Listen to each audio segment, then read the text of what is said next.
வருவாய்த்துறை அலுவலர் சங்கத்தினர் மாநிலம் தழுவிய அளவில் கடந்த 27ஆம் தேதியிலிருந்து தொடர் வேலைநிறுத்த போராட்டத்தில் ஈடுபட்டு வருகிறார்கள். இந்த வேலைநிறுத்த போராட்டத்தில் அவர்களது கோரிக்கைகள் என்ன? வட்டாட்சியர் அலுவலகத்தில் இருந்து மாவட்ட ஆட்சியர் அலுவலகங்கள் வரை பல்வேறு பணிகள் முடங்கி இருக்கின்றன, தேங்கி இருக்கின்றன, மக்கள் அலைக்கழிக்கப்படுகிறார்கள். இந்த போராட்டத்தின் நோக்கம், பாதிப்பு மற்றும் அரசியலமைத்த கோரிக்கைகள் என்ன நிறைவேற்றப்படவில்லை என்பது தொடர்பாக வருவாய்த்துறை அலுவலர் சங்கத்தின் மாநில தலைவர் முருகையன் நம்மோடு இணைந்திருக்கிறார். அவரிடம் கேட்கலாம். சார், உங்களுடைய கோரிக்கைகள் என்ன? அந்த 10 அம்ச கோரிக்கைகளை நிறைவேற்றுவதற்கு அரசுடன் எத்தனை முறை பேச்சுவார்த்தை நடத்தப்பட்டது? கோரிக்கைகளுக்கு செவி சாய்க்காததற்கு காரணம் என்ன? நாடாளுமன்ற தேர்தல் வரக்கூடிய இந்த சூழ்நிலையில் உங்களது அரசிடம் நீங்கள் வைத்த கோரிக்கைகளை நிறைவேற்றாமல் இருப்பதற்கு என்ன காரணம் சார்?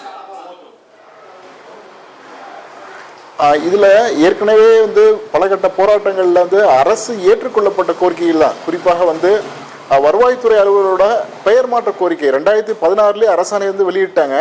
ஆனால் கடந்த 8 ஆண்டுகளாக இதுக்கான அந்த விதி திருத்தம் மேற்கொள்ளப்படாமல் இருக்கு. அது கூட இன்னைக்கு வலியுறுத்தி இருக்கோம். அதே போல இந்த வருவாய்த்துறையில ஒரு மேம்படுத்தப்பட்ட ஊதியம், தனி ஊதியம் வழங்கணும், அதை பரிசீலனை சொல்ல கோரிக்கை வச்சிருக்கோம். இன்னைக்கு நம்முடைய வருவாய்த்துறை ஆணையர் அவர்களும் செயலாளர் அவர்களும் அழைச்சி பேசியிருந்தாங்க. இதுல காலதாமதமும் பிரச்சனையா இருக்கு. இதுல 8 ஆண்டுகளை நாங்க காத்துட்டு இருக்கோம். அதற்கான தீர்வினை உடனடியாக வழங்க வேண்டும் என்ற முதலமைச்சர் ஏற்கனவே நாங்க வேண்டுகோள் வச்சிருக்கோம். இன்னைக்கு நடைபெற்ற பேச்சுவார்த்தையில அதற்கான ஆணைகள் எதுவும் வழங்கப்படாது, ஏமாற்றம் அளிக்கிறது. எனவே அடுத்த கட்ட நடவடிக்கைகள் குறித்து முடிவு செய்ய நாளை மாவட்ட நிர்வாகிகள் கூட்டம் வச்சிருக்கோம். அரசுகிட்ட இந்த தருணத்தில் நம்ம வலியுறுத்துறது, இந்த கோரிக்கைகள் மீது விரைவாக ஆணைகள் வழங்க வேண்டும் சொல்லி கேட்டுக்கொள்கிறோம். முருகன் சார், நீங்க சொன்னீங்க உங்களுடைய கோரிக்கைகள், அந்த 10 அம்ச கோரிக்கைகள் பழைய ஓய்வூதிய திட்டம் மற்றும் அந்த பணியிடங்களில் ஆட்களை நியமிப்பது உள்ளிட்ட பல்வேறு அம்சங்கள் தொடர்பாக சொன்னீங்க. ஆனால் இதில் முக்கியமாக எத்தனை மாதங்களாக இந்த கோரிக்கைகளை நீங்கள் அரசிடம் வைத்திருக்கிறீர்கள்? இப்போது என்ன திடீரென என்ன சிக்கல், பாதிப்பு ஏற்பட்டிருக்கிறது? ஏன் அந்த கோரிக்கைகளை நிறைவேற்றுவதில் அரசு தயக்கம் காட்டி வருகிறது சார்? கடந்த மே மாதம் சென்னையில் ஒரு காத்திருப்பு போராட்டம் நடத்தியிருந்தோம். மாண்புமிகு வருவாய்த்துறை அமைச்சர் தலைமையில் 3 அமைச்சர் பெருமக்கள் எங்களுடைய கோரிக்கைகள் குறித்து பேசி தீர்வு கண்டாச்சு. ஆனால் இந்த 10 மாதங்களாக இந்த ஆணைகள் வழங்கப்படாததான் இது இன்றைய போராட்டத்துக்கான ஒரு முக்கிய காரணம் பார்க்கப்படுகிறது. இன்னைக்கு கடந்த 4 நாட்களாக ஒரு காலை போராட்டம் அனைத்து மாவட்டங்களும் மிக எழுச்சியாக நடைபெற்று வருகிறது. இதுல சில துறைகள்ல, குறிப்பாக நிதித்துறையில இந்த கோப்புகள் தாமதமாகிட்டு இருக்கு. அதனால இந்த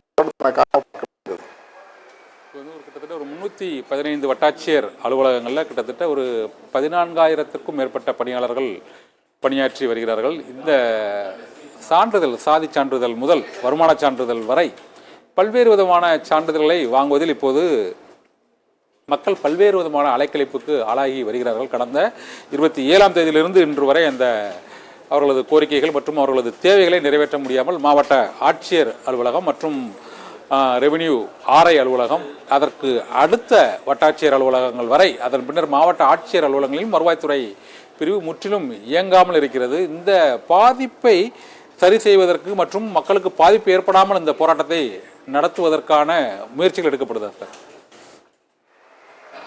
கண்டிப்பா. நாங்கள் கூட இன்னைக்கு பேச்சுவார்த்தை சொல்லியிருந்தோம். இந்த அளவுக்கு போராட்டம் போகும் கூட நாங்கள் எதிர்பார்க்கல. அதுக்கு முன்னதாகவே அரசுட்டு ஒரு சாதகமான பதில் இல்லை ஆணைகள் வரும்னு எதிர்பார்த்துக்கிட்டு இருந்தோம்.